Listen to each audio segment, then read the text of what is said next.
Today we're going to show you in 2025 how to build a budget $550 gaming PC. And of course, it's using all new parts that you can buy today using the links down below. And we're going to show you guys step by step how to build it to celebrate the start of 2025 after a word from today's sponsor. You thought we wouldn't catch you playing games with an unactivated Windows license. Well, the fun's over, buddy. If only you would have listened to us when we tried to tell you. With one visit to GVGMall, you could have prevented all this. Using our discount code TB20 on a Windows license, or bought one with the money you saved from purchasing on their website. It wouldn't have had to end like this, but you did. But you didn't want great deals, or to help us thank our sponsor, so this is where it ends. Don't worry, we left your computer in there, but it only has Microsoft Office that we purchased with a discount code from GVGMall. Have fun behind bars. So when you're given $550, that's a pretty low budget, but the good news is we were still able to get these parts all brand new, such as the Ryzen 5 5500, which is a 6-core 12-thread processor. The only real downside with it is that it only has Gen 3 support, so for your PCIe and your NVMe, they are going to run in Gen 3, but that's not going to hold us back in gaming. And for $79, this does come with the stock cooler with pre-applied thermal paste, and if you want to get a different CPU that maybe does have Gen 4 support, go with something like the 5600, 5600X for just a little bit more. Coming in at $89.99, we have the ASRock Phantom Gaming B550 Riptide. So this board is $89.99 and it's a good board. You don't want to spend $79.99 and get a board that's a lot worse, because honestly, having the 4 RAM slots, the 2 4-pins for the CPU, and just look how nice this board is. We got underglow RGB. We actually have some coverings for VRMs and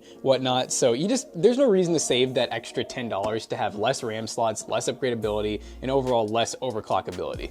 Coming in at $35, we have some Teamgroup RAM. This is non-RGB Vulkan Z 16 gigs 2x8. So 16 gigs, still plenty for lower end PCs like this, but if you really want to go out, you could get 32 because it's honestly pretty cheap for DR4 these days, but this will be plenty. It's CL16 at 3200 MHz, so pretty good speeds too. Coming in at $46, we have the KLEVV Cras C710. This is a 1TB Gen 3 NVMe SSD. Like I said, there's no reason to spend the extra $10 in Gen 4, but if that's all you can find, just go for it. It'll just run in Gen 3 when you have this CPU configuration. Now for the graphics card. I feel like we've been using this GPU for this price range of build for the past 3 years, but realistically, at the time recording this video, the RX 6600 is the best option, coming in at $189 new. Obviously, used market, there's other options you can get for $200 or less that will give you better price performance, but we're talking all new parts. This is really the best bang for buck option, especially this Challenger model, which again, isn't the prettiest. It's a 2-fan design. The backplate doesn't go all the way across, so we're kind of sacrificing on the aesthetics here, but it is still a really good 1080p medium high settings graphics card with 8 gigs of VRAM, and for $550, I think it's a great starter graphics card. And to power this build, of course, we had to go with the Segotep GN650 80+ gold power supply. 650 watts is honestly technically overkill for this spec configuration, but it gives us upgrade room in the future. I can comfortably say if you upgrade the CPU a little bit, maybe like a 5700X3D, you can go with like a 4070 or a higher end AMD GPU. With 650 watts, you can comfortably run that without having to upgrade your power supply. So that's why we went with this unit, and coming in at $50, it's a pretty solid price. Now this case definitely doesn't need any introduction, but it's the Okinos Aqua 3. It's a budget case we use a ton for budget PCs here on the channel, and also Summit PC Pros, our PC selling business. Now this case has gotten a little bit more expensive than it was on launch. It is now $64 to buy this case in black. You can also get it in white as well if you want to, but it comes with 3 RGB fans and the stylish fish tank design that everyone knows and loves. And it's very easy to build in, which we're going to show you now how to build this PC step by step.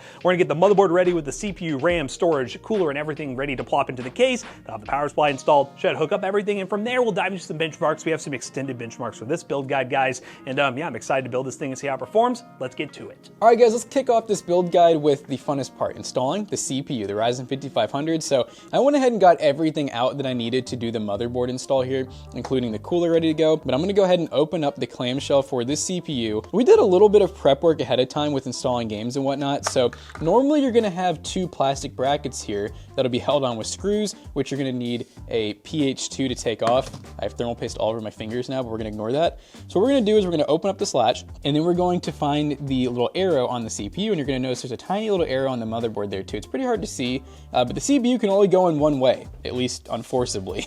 So we're gonna go ahead and drop it in. That actually went in nice and easy. Make sure it's in, go ahead and close that slot. And now the CPU is installed. I'm gonna wipe off my fingers. All right, guys, so we're gonna be doing the stock cooler mounting next. So you can see this actually has thermal paste pre-installed, so you don't have to do anything there. And what I like to do is take the cable, run it underneath like this, just make sure that you don't pinch it in between the CPU, but it's gonna make the run a little bit cleaner. You're just gonna line the screw holes up and then basically just let it sit there. So now what I'm gonna go ahead and do is I'm gonna go ahead and start one of the screws. They are spring loaded. So you don't wanna put too much pressure on just one. You wanna go back and forth opposing corners. Go ahead and get each one started. I like to just do a couple times, but now, yeah, that one's all the way down. So now we can just kind of go in just any given order here. All right, all screws are tightened. Make sure that this cable still is loose, because if it's not, then it might be pinched. We're gonna go ahead and plug it into CPU fan 1. And so the reason I like to do the cable like this is because now we can kind of take the excess, get it pretty cleanly hidden away. So that looks pretty good so far. Let's go ahead and go on to the RAM now. So next up for RAM, we have 2 sticks here, but we have 4 slots. So don't worry, it's not too complicated. Typically, you're always going to do the slot first that's furthest away from the CPU. And a lot of times the boards will actually say, I don't know if Jonah can see that, see how it says first there, DIMM B2 and A2. So these will only go in one way. We're gonna line up the little notch in the bottom. So we got it right the first time. And only one side opens. Make sure you open that latch. And we're gonna use pretty opposing pressure. Normally, whenever only one latch opens, I like to do the side that doesn't open first with a little more pressure. So I'm gonna go here and then there. Make sure that those RAM slots close themselves, because if you have to push them close, your RAM might not be seated all the way. But now we can go ahead and go on to the storage. So for this, you are going to need a PH1. A PH2 will not fit in these smaller M.2 style screws, but we have 2 screws to remove off of our heatsink here, which is nice. It's really cool seeing you know, a cheaper board like this come with a heatsink. That'll help our drive run extra cool. We're gonna go ahead and pop our drive out. All right, and this is also notched just like the RAM. We're gonna go ahead and line that up, and then this is gonna come down. Now, a lot of times they do work like this, where a screw, it specifically doesn't hold the actual M.2 down. You need to basically use the heatsink. So you just wanna be careful and just make sure that you don't misalign it when you go to push this down. Once again, don't put all of the pressure down in just one side. Kind of go opposing at least a couple times here. And you really don't need to do these super tight, just barely past hand tight. But yeah, at this point, we have a completed motherboard, and that looks really good. Nice all black color scheme. So now, Matt's gonna show you guys how to put in the IO shield and the power supply, and then we're gonna pop the motherboard into the build. All right, guys, now let's prep the case for the motherboard install. First thing that I did, oops, I almost took that peel off, is take off the back panel and the front panel using these thumb screws. Very straightforward. We're also gonna take out the screw box that comes with the case, which is very important because it allows you to screw in the motherboard and everything into your case. Hang on to this stuff, especially if you need the extras later. It's definitely worth it. We'll put that off to the side here. We do have our power supply out of the box and ready to go. We're gonna remove all these cables out from the basement here. Just push them off to the side right now. We'll worry about those later. And we're going to install our power supply. So I'm just gonna do this so the cables kind of just chill for a second here. We're gonna take our power supply. Important, you want the fan side to be facing down. And we're gonna go ahead and slide the power supply in like so, to where on the back side here, where the power supply cutout is, these screw holes line up. Jenna, are we lined up? Yeah. Perfect. So you can see the screw holes, 1, 2, 3, 4. And I'm gonna come over there with the power supply screws, which came with your power supply in this bag with some zip ties. Again, hang on to those for cable management if you don't have any zip ties at home. And you take out this bag of screws right here. And as you guys can see, these are coarse threaded power supply screws. And we'll compare those to the fine threaded that you will use to install the motherboard here later. But I'm gonna come around here real quick, take my PH2 screwdriver, and we're going to push this power supply in like so. So each screw hole lines up, and we're gonna go ahead and screw it in. We'll start with this corner, and then I can let go of the power supply. And we're gonna just go ahead and screw them all in. And last but certainly not least, we are now screwed in and ready to go. So next thing we're gonna do is we're going to get our IO shield installed so we can install the motherboard. Now what you can do here for the IO shield, we'll turn around this way so it's easy for you guys to see. Take our IO shield here. Quick rule of thumb for installing IO shields, these are the audio ports. Normally that is on the bottom of the motherboard, so kind of just hold it like this when you're installing the IO shield. You want this side facing out. We're gonna go ahead and line it up with this cutout right here, and we're gonna push in on all corners. The top corner, top left corner, top right, top left, and then the bottom left and right. Sometimes it can be quite difficult to get in, but this feels very secure, installed, good to go. Now we're going to make sure that our motherboard is ready to be installed in this case. I think Okinos is pretty good about having all the standoffs we need. I don't know if we need to add any more, but let's go ahead and drop this down like so. And as you guys can see, we have a standoff here, a standoff here, standoff here, here, here, and here, which I think is, I don't think it's actually the right layout. I'm gonna have to drop that bottom one. Let's make sure. Go ahead and line this up real quick. Yep, we're gonna need to drop one. Which, before we do that, I noticed this right here. Yeah, I don't know why they do that. They use twist ties for the cable management of the fans up top. It's not great. We'll normally do the cable management part later, so let's just undo these twist ties, get them out of the way. It's not the end of the world if you left that in there, but just again, with our standards about making stuff look good, we want to move that out of the way for now. So we'll go ahead and lay this back down. And I want to see, did they give us the tool to remove an extra standoff? Let's find out. This guy right here. This thing goes on your PH2 screwdriver, which I put somewhere.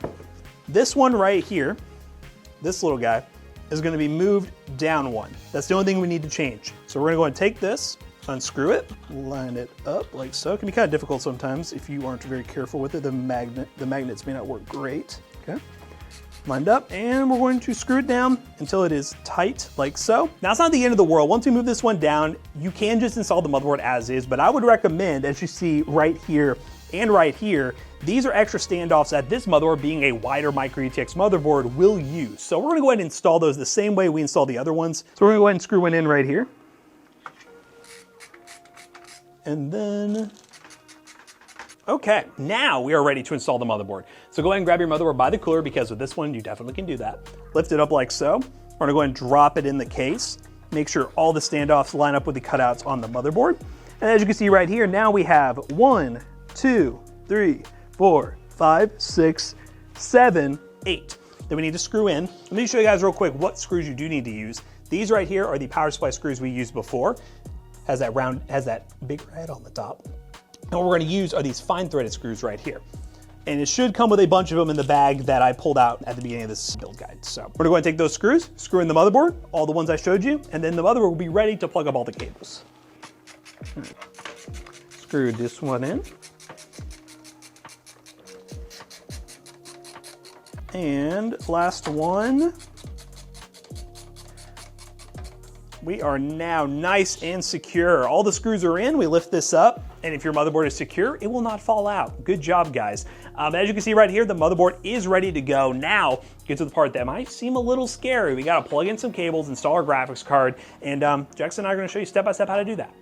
Alright guys, now for the fun part of plugging in a lot of cables. We got the 24 pin to start with. This is the main power coming off of the power supply. I went ahead and made sure that we're pretty untangled. I'm gonna feed that right through here. As you can see, you can also see Jackson in this camera, so you can see him moving this through here as well. So here's the 24 pin. We're gonna line it up with this connector right here. Line the clip up, push in, and you should hear a click. That was more of a crunch than a click, but I'll deal with it.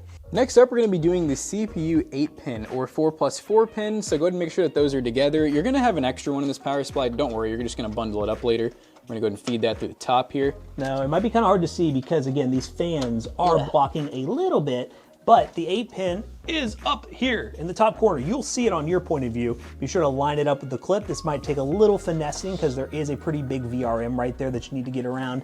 But once you finesse it enough, maybe.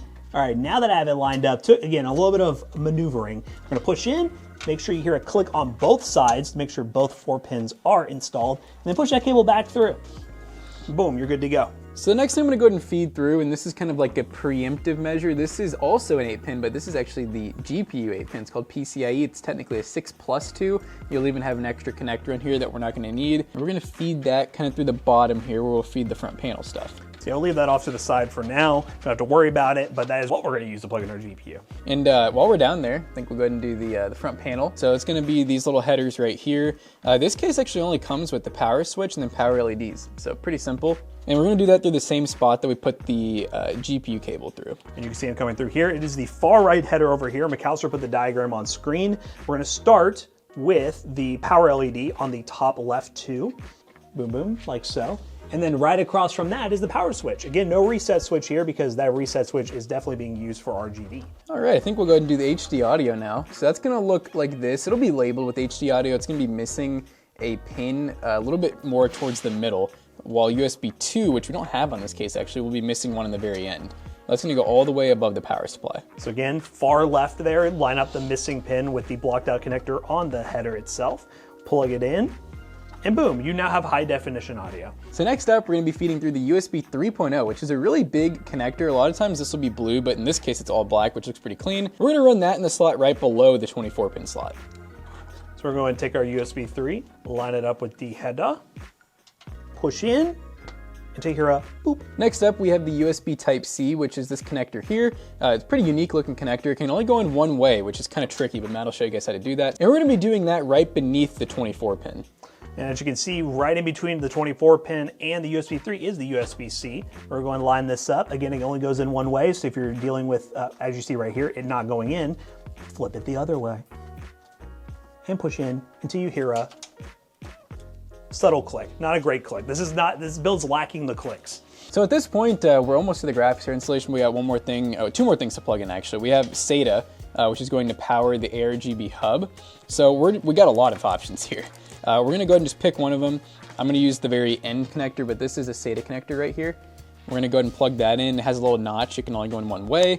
And then we're gonna keep these cables up the side because we're gonna cable manage them, but we do have a fan header that we need to plug in, which is going to look like this. And we're gonna run this little 3-pin fan header, which is actually all of the fans, which is pretty nice, right above the power supply again. As you can see, there are 2 fan headers right here. We're gonna take this fan header, line it up with the far left one or right one, whichever one you want, plug it in, and we're good to go. All right, and so before we go to the graphics card, I'm just gonna go ahead and take these extra cables because it'll be a little less overwhelming once we get to cable management if we go ahead and just kind of shove these into the hard drive cage. You can even remove the hard drive cage if you don't plan on using one, but it makes a great spot for shoving extra cables. All right, I think that's pretty good. Let's install the GPU. Okay guys, look at this right here. This is our graphics card. We're gonna go ahead and install this bad boy. We'll do a little test fitting here. We'll make sure where we need to put this thing. And as it looks like, we're gonna use these top 2 right here. What we're gonna go ahead and do is grab a screwdriver, PH2, remove this cover. Okay, slide out like so. So we're gonna remove these 2 covers right here. They are break-off covers, which is pretty common in budget cases, but Okinos, if you could fix that, I would love to not see that in the future. So we'll go ahead and remove this right here, wiggle it back and forth. Same with this one, push it in and wiggle it back and forth. Make sure you're not scraping it up against your motherboard, but based on this, it looks like it's not even close, so we're good. Or I've already scraped it all off and we're screwed. There's no coating left. There's no coating left.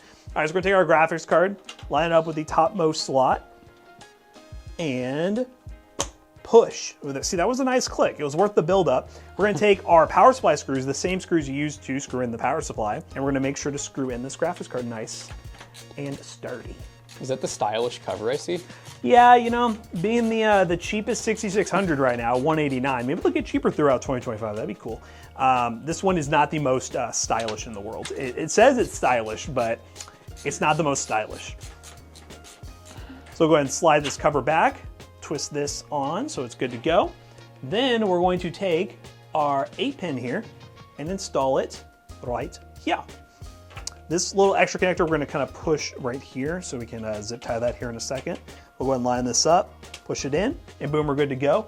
I'm gonna reach over and find me a zip tie. And we're just gonna take a zip tie here. Again, totally optional, but I highly recommend you do this. No, I'm not even gonna say it's optional. You better do this at home. And we're going to zip tie right here, that extra little bit of cable, so it doesn't want to flap in the wind. And then I need to cut that. Don't leave it like that, please, don't do that. And now that is the first step to cable management, ladies and gentlemen. Jackson's gonna show you the rest. There's really not a ton that needs to be done in this case because again, you shove most of it in the power supply basement, but the build in itself should be functional at this point. Let's get Jackson to do some cable management and then we'll be able to turn this thing on and make sure it works. All right, it's time for some cable management. So I like to start off at the very top and kind of work my way down. We're gonna go ahead and just basically take a lot of zip ties. There's really not much to it. So I'm gonna go ahead and basically just kind of hold the cables as I go. So you'll notice I'll kind of go down a little bit like that, zip tie, and then just keep repeating that process. And really anywhere you can tie the zip ties to, feel free.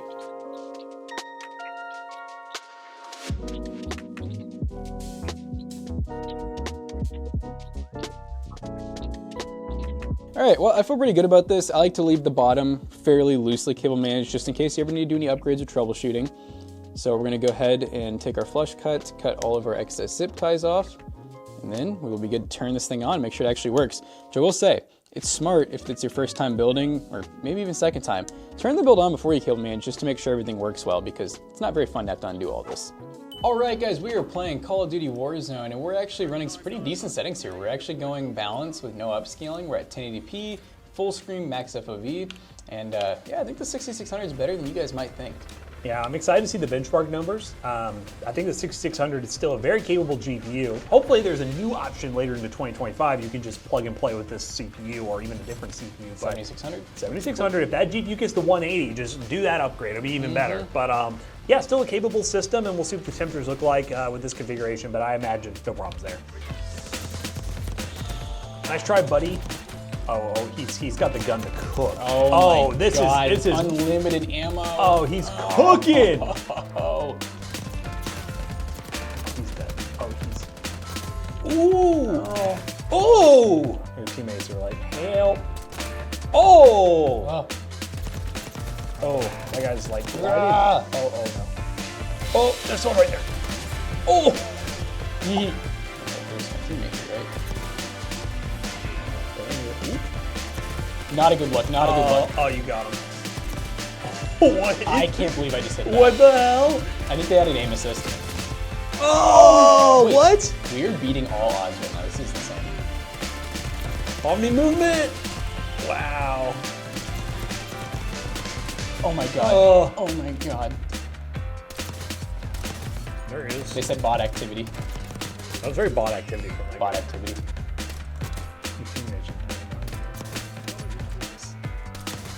Oh. Oh, that was clean.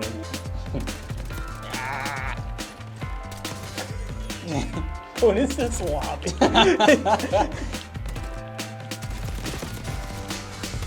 Oh my God, I almost got my maker. Oh, I knew I was gonna get shot from that window. Oh. I think it's Yeah, done. I think it's done. I think it was a valiant run. It just goes to show, guys, you don't need the top-end hardware to do good in games, okay? Next game.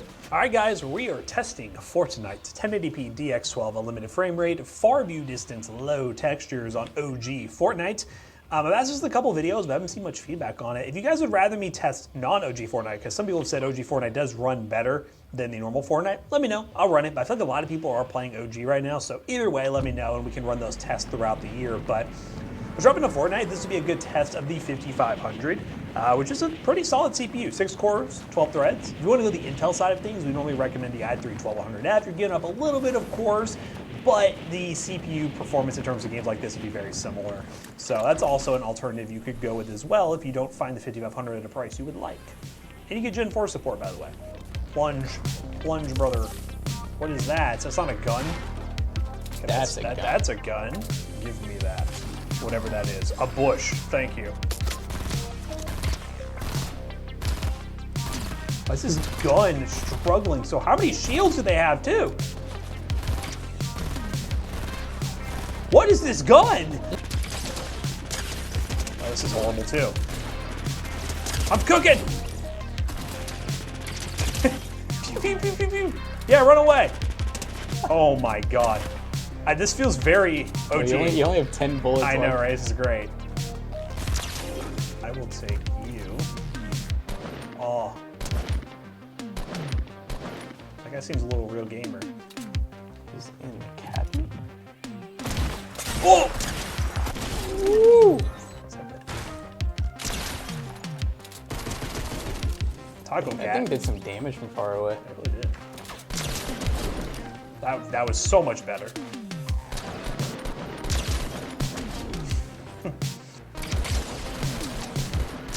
Must be dead. Well, Fortnite may be a dead game. Just kidding, guys. I don't really know what's going on in Fortnite. A lot of bots, though. And what ends up happening is I'll get these lobbies, and then probably Nope. You got your prayer. You found your guy. I found my guy. There he is, he got me, but we're getting like 144 plus FPS, no problems, pretty smooth overall. We did run an extended benchmark run, which I'm gonna go to the voiceover of me talking about it here, and then we'll run our 3D Mark score at the end to get the sample point average, but 550 bucks going to the new year, I'm liking the value so far. All right, guys, before we wrap this video up and reveal our 3D Mark score with this $550 PC, we'll start with the additional benchmarks we ran on this PC to get an idea of the performance that you can expect. We ran Black Myth Wukong 1080p medium settings with no FSR and almost got a 50 FPS average, an average of 48, a max of 56, a minimum of 15. This is definitely a game I would recommend FSR at 1080p with the RX 6600, but again, most demanding game on the market right now, kind of expected. Cyberpunk at 1080p high settings with no FSR got an average of 69 FPS, nice, minimum of 60, a max of 82, more than playable at 1080p high settings. Rainbow Six Siege, an eSports shooter that we ran at low settings to be more performance focused. We got an average of 306 FPS, a minimum of 211, a max of 398. Ryzen 5 5500 has no problems in terms of single core performance, getting high FPS numbers. We also ran the Finals, a more demanding eSports shooter at 1080p medium settings with no ray tracing and no upscaling, got around 70 plus FPS. And lastly, we ran Marvel Rivals 1080p medium settings with low illumination, and we we got 50 FPS with dips into the 40s. I would recommend running this one on low to get a 60 FPS experience, but we're really starting to see how forced ray tracing on newer titles is going to impact these older generation of GPUs. So now we've tested all the games, let's go ahead and wrap this video up and reveal our 3D Mark Time Spy score. Let's talk about the value proposition of this PC, and if you want to build one yourself, use those links down below. But let's go ahead and wrap this video up real quick.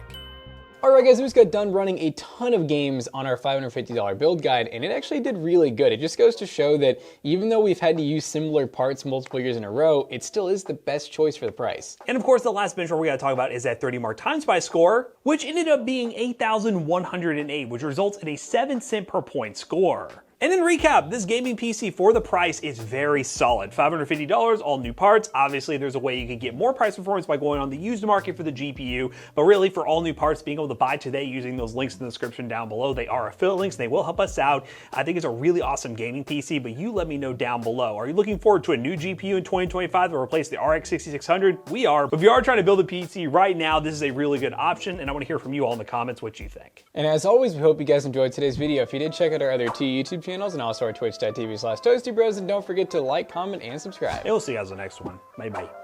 This PC right here will be for sale at PCBros.tech with a great warranty. And if you don't want to build your own gaming PC and rather buy from someone like us, go to PCBros.tech and buy a gaming PC today. Use code TOASTYBROS on checkout. You'll save 3% in your next purchase. See you guys later. Goodbye.